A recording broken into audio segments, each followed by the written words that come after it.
егер автокөлік сағатына 50 км жылдамдықпен жүріп келе жатса, онда ол 1 сағат ішінде 50 км қашықтықты жүріп өтеді. Егер көлік 2 сағат жүрсе, оның жүріп өткен қашықтығы 100 км болатынын есептеу қиын емес. Көлік 1 сағат 40 минут ішінде сағатына 84 км жылдамдықпен қандай қашықтықты жүріп өтеді? Сағатпен берілген уақытты аралас сан ретінде жазып алайық. 1 сағат 45 минут бұл 1,3-2 сағат. Енді 84-ті 1,3-2-ге көбейтейік.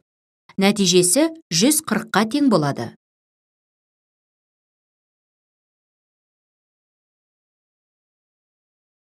Яғни көлік 140 км қашықтықты жүріп өтті.